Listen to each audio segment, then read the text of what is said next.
వాణిజ్య యుద్ధమా? India is ready for anything అండి. రైట్. ఇక పాకిస్తాన్ 3 ముక్కలు అవ్వడం ఖాయంగా కనిపిస్తోంది. రీసెంట్గా బలూచిస్తాన్ అలాగే ఖైబర్ పఖ్తూన్వాల్లో ప్రజలు ఆర్మీపై తిరగబడుతూ ఉన్నారు. పాకిస్తాన్ సైన్యం ఖైబర్ పఖ్తూన్వాపై దాడి చేసింది. ఆ ప్రావిన్స్లో 30 మంది కూడా చనిపోయిన పరిస్థితి కనిపిస్తోంది. ఏంటి ఎంజీ రావు గారు, ప్రజెంట్ పాకిస్తాన్లో అంతర్గత పరిస్థితులు ఏ రకంగా ఉన్నాయి? అండ్ ఇదే అవకాశంగా భారత్ పీఓకేని స్వాధీనం చేసుకునే అవకాశం ఉందా? ఎస్ అండి. ఇప్పుడు పాకిస్తాన్ని 7,96,000 చదరపు కిలోమీటర్లు ఉన్న పాకిస్తాన్ మనం పరిశీలిస్తే అక్కడ బలూచిస్తాన్ 43% ల్యాండ్ ఏరియా బలూచిస్తాన్. అదేవిధంగా బలూచిస్తాన్కి నార్త్లో ఉన్న ఖైబర్ పఖ్తుంఖ్వా, దాన్ని ఒకప్పుడు నార్త్ వెస్టర్న్ ఫ్రాంటియర్ ప్రావిన్స్ అనేవారు. అందులో వజీరిస్తాను, ఇవి చాలా ఎలా ఉంటుందంటే అండి, ఫారెస్టు, మౌంటైన్స్, అక్కడికి వెళ్ళడం అనేది సాధ్యం కాదు. అంత ట్రైబల్ ఏరియా.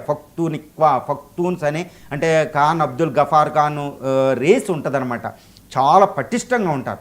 ఆ పీపుల్ ఎప్పుడు స్వతంత్రం కోల్పోవడం ఇష్టం ఉండదు. ఆఫ్ఘనిస్తాన్ లాగా ఉంటారన్నమాట. దానికి దగ్గరలో ఉంటుంది గాంధార్ దేశంలాగా. ఈ ఖైబర్ పఖ్తుంఖ్వా, ఈ బలూచిస్తాన్లో తీవ్రమైన తిరుగుబాటు. వాళ్ళు స్వతంత్రాన్ని కోరుకుంటున్నారు. ఎందుకంటే పేద రాష్ట్రాలు అవి, పేద ప్రావిన్సెస్ అనమాట. వాళ్ళ జీడిపిలో చాలా తక్కువ ఉంటుంది. పాకిస్తాన్ ఏం చేస్తుందంటే కేంద్ర ప్రభుత్వం, ఫెడరల్ ప్రభుత్వం అక్కడ ఉన్న రీసోర్సెస్ తీసుకుంటుంది, కానీ అక్కడ అభివృద్ధికి ఎటువంటి నిధులు ఇవ్వదు. మొత్తం అభివృద్ధి అంతా మొత్తం చూడండి, పాకిస్తాన్లో పొలిటీషియన్స్ అంతా పంజాబ్, సింధు ప్రావిన్స్ నుంచి వస్తారు. అసలు వాళ్ళలో రాజకీయ భాగస్వామ్యం లేదు, ఆర్థిక భాగస్వామ్యం కూడా ఆ ప్రావిన్స్లో లేదు. కాబట్టి ఈ ప్రజలు తిరుగుబాటు చేస్తున్నారు. వాళ్ళు ఈ తిరుగుబాటు ఎంత తీవ్రంగా ఉందంటే ఖైబర్ పఖ్తుంఖ్వాలో ఉన్న టీపీపీ అంటారు, తెహ్రీక్ ఈ పాకిస్తాన్ తాలిబాన్ అంటారు. దాన్నే పాకిస్తాన్ తాలిబాన్ కూడా అని సింపుల్గా పిలుస్తారన్నమాట. అది తర్వాత బలూచిస్తాన్లో ఉన్న బిఎల్ఏ, అది Balochistan liberation front, Balochistan liberation army, ఇవి ఏం చేస్తున్నాయి? స్వతంత్రం కోసం పాటుపడుతున్నాయి. దీనిని తట్టుకోలేక పాకిస్తాన్ ఆర్మీ ఏం చేస్తుంది? డైరెక్ట్గా ఏదో శత్రు దేశమే చేసినట్టు చూడండి. ఆపరేషన్ సింధూర్లో పాకిస్తాన్ వాడిన JF-17, JF-10 లాంటి థండర్ బాంబర్స్తో ఖైబర్ పఖ్తుంఖ్వాలో సొంత ప్రజల మీదే అటాక్ చేసింది. 20 మంది దాకా చనిపోయారు, చిన్నపిల్లలు కూడా చనిపోయారు. ఈరోజు ప్రజలు తీవ్రమైన ఆందోళనతో, తీవ్రమైన కోపంతో ఉన్నారండి. ఇప్పుడు ఆ రోజు పాకిస్తాన్ ఆర్మీ కనపడితే వాళ్ళు తరిమి కొడుతున్నారు. ప్రతిరోజు వందలాది అటాకులు పాకిస్తాన్ ఆర్మీ మీద జరుగుతూ ఉంటాయి. మనం చూస్తున్నాం. ఈ బలూచిస్తాన్లో జాఫర్ ఎక్స్ప్రెస్ అని, క్వెట్టాలో, ఇది బలూచిస్తాన్ రాజధాని క్వెట్టా, అదేవిధంగా ఖైబర్ పఖ్తుంఖ్వా రాజధాని పెషావర్లో, అంటే one of the largest cities of Pakistan మీద ఈరోజు తీవ్రమైన అటాకులు జరుగుతున్నారు. పాకిస్తాన్ ఆర్మీ అక్కడ పోలీస్ ఫోర్స్ కంట్రోల్ చేయలేని పరిస్థితి. ఓకే, మీరు అడిగారు కాబట్టి చెప్తున్నా. ఇప్పుడు పాకిస్తాన్లోని ఈ బలూచిస్తాన్, ఖైబర్ పఖ్తుంఖ్వా, ఈ 2 రాష్ట్రాలు పాకిస్తాన్ ఆర్మీ మీదే ఆధారపడి ఉంది. అక్కడ ప్రభుత్వాలు లేవు, ప్రజలు ఒప్పుకోవడం లేదు, ట్యాక్సులు చెల్లించే పరిస్థితి అక్కడ లేదు. అందుకనే పాకిస్తాన్ ఏం చేస్తుంది? ఇటు చైనాతో, అమెరికాతో కలిపి వాళ్ళ తీవ్రవాద సంస్థలుగా ప్రకటించడానికి కృషి చేస్తుంది అనమాట. సో అసీం మునీర్ మీద తీవ్రమైన వ్యతిరేకత ఉంది. పొలిటీషియన్స్ అక్కడ తిరిగే పరిస్థితి లేవు. ట్రైన్లు అవిని హైజాక్ చేయడం జరుగుతుంది. పాకిస్తాన్లో సివిల్ సర్వీసెస్ అనేది అక్కడ పని చేయడం లేదు. సో తిరుగుబాటు అనేది చాలా తీవ్రంగా ఉందని తెలుస్తుంది. ఎందుకంటే ఈ ఖైబర్ పఖ్తుంఖ్వా, బలూచిస్తాన్లో ఉన్న రీసోర్సెసే పాకిస్తానీ ఎకానమీ. చూడండి, America, United states of America president ఏం చేయాలి? మేము ఆయిల్ డీల్ కుదుర్చుకుంటున్నాం పాకిస్తాన్తో, రేర్ ఎర్త్ మినరల్తో ట్రేడ్ డీల్ అన్నారు. అవన్నీ ఎక్కడున్నాయి? ఈ రీసోర్సెస్ బలూచిస్తాన్లో ఉన్నాయి, ఖైబర్ పఖ్తుంఖ్వా. అందువల్ల ఇక్కడే రేర్ ఎర్త్ మినరల్స్ ఎక్కువ ఉన్నాయి. కాబట్టి ఈ రీసోర్సెస్ అనేవి ఈరోజు పాకిస్తాన్కి ప్రాణం. ఆ రీసోర్సెస్ పోతే పాకిస్తాన్ కలిసి ఉండడం అసంభవం. సో పాకిస్తాన్ ఆర్మీ ఎంతకాలం వీళ్ళని పట్టుకుని ఉంటుంది? అది అసంభవం. కాబట్టి పాకిస్తాన్ అనేది 3 ముక్కలు అవ్వడం ఖాయం. ఇప్పుడు రాజ్నాథ్ సింగ్ గారు అంటున్నారు, ఏదో టైంలో పీఓకేని వాళ్ళే మనకి పళ్ళెంలో పెట్టి ఇచ్చేస్తారు. కాబట్టి మనం యుద్ధం చేయవలసిన అవసరం పాకిస్తాన్తో అవసరం లేదు. పీఓకే అదే మనకి ఇండియాకు వచ్చేస్తుందంటే అర్థం ఏంటి? పాకిస్తాన్ ముక్కలవ్వబోతుంది. ఒకవేళ బలూచిస్తాన్ ఒక స్వతంత్ర దేశంగా ఏర్పడిపోతే, పూర్తి స్థాయిలో ఖైబర్ పఖ్తుంఖ్వా ఇటు ఒక దేశంగా ఏర్పడిపోతే, ఇక్కడ సింధు, పంజాబ్ అనేది ఇంకో ముక్క అయిపోతుంది. కాబట్టి ఇంకేముంటుంది పాకిస్తాన్?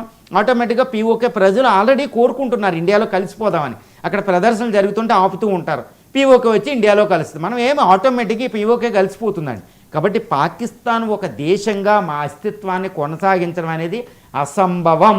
ఇది డాక్టర్ బిఆర్ అంబేద్కర్ ఒక మాట చెప్తారన్నమాట. ఇండియా పాకిస్తాన్ ఒక బుక్ రాస్తారు ఆయన. అందులో చెప్తారు, పాకిస్తాను ఒక దేశంగా సర్వైవ్ అవ్వదు. ఎందుకు అవ్వదు అంటే పాకిస్తాన్ యొక్క ఆత్మ, ఏ దేశానికైనా ఒక ఆత్మ ఉంటుందండి. The soul of that country ఉంటుంది. ఈరోజు ఇండియా ఆత్మ ఎక్కడుంది? ఇండస్ వ్యాలీ సివిలైజేషన్లో ఉంది. సింధు నాగరికత, మన అద్భుతమైన సంస్కృతిలో మన ఆత్మ ఉంటుంది.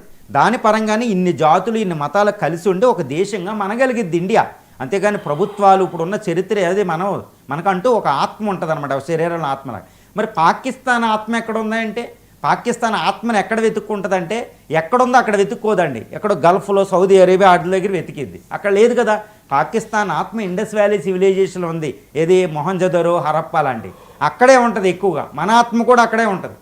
వాళ్ళు వెళ్ళి ఆత్మను అక్కడ వెతుక్కుంటారు. కాబట్టి అది ఎలా మనగలుగుతుంది?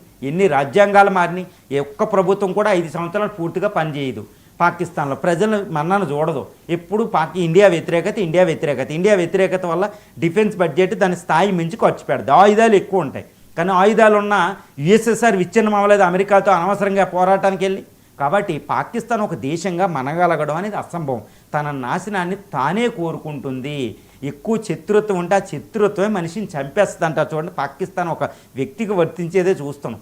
సో పాకిస్తాన్ ఒక బలూచిస్తాన్గా, నార్త్ వెస్టర్న్ ఫ్రాంటియర్ ప్రావిన్స్గా, పంజాబ్ సింధు ఒక దేశంగా 3 ముక్కలు అవ్వడం ఖాయం. ఆ విధంగా పీఓకే అనేది ఇండియాకు వచ్చేస్తుంది. కాబట్టి మనం కష్టపడవలసిన అవసరం లేదు. జస్ట్ ఆ బార్డర్ దగ్గర టెర్రరిస్టులు ఇటు రాకుండా కాపాడుకుంటూ ఉంటుంటే వెళ్ళి పీఓకే కోసం యుద్ధం చేయవలసిన అవసరం లేదు. మన శక్తిని అనవసరంగా వినియోగించుకోవాల్సిన అవసరం లేదు. తనకు తానే పోతాడు. రావణుడు చూడండి, తన కోపం తానే పోగొట్టుకున్నాడు. తన కోపంతో తమ్ముని పోగొట్టుకున్నాడు, విభీషణుని, ధర్మాత్ముడిని. తన కోపంతో అందరినీ పోగొట్టుకున్నాడు, సర్వనాశనం అవుతాడు. అందుకే అడిగేది కౌశల్య, రాముడు ఈ అయోధ్య మళ్ళీ తిరిగి వచ్చిన తర్వాత అంతటి గొప్ప రావణుడిని చంపావా అని రాముడిని అడిగితే రాముడు ఒకటి అంటాడు, అంత శివభక్తుని చంపడానికి నేనెవరినమ్మా? తన కోపం, తన అసూయ, తన యొక్క నాశనం తానే కోరుకున్నాడు కాబట్టి ఈజీగానే చంపాను. ఈ పాకిస్తాన్ మనం యుద్ధం చేయవలసిన అవసరం ఏంటంటే తన కోపం, ఇండియా వ్యతిరేకత, తన మత మౌఢ్యం, మతాల మీద తన ఆత్మని, తన అస్తిత్వాన్ని కోరుకునే ఒక దేశభక్తి తత్వం అక్కడ లేకపోవడం. చూడండి, ఒక జాతులుగా అంతా విడిపోతుంది పాకిస్తాన్. సో మన పాకిస్తాన్ మన పీఓకే మనం పళ్ళెంలో పెట్టి వాళ్ళే అప్పు చెప్తారు. ఆ పరిస్థితి వరకు చాలా ఓపికగా మన ఆర్థిక అభివృద్ధి మీద దృష్టి పెట్టుకోవాలి. అలా అని పాకిస్తాన్ నెగ్లెక్ట్ చేయకూడదు. రైట్. ఇక నెక్స్ట్ టాపిక్ వచ్చేసి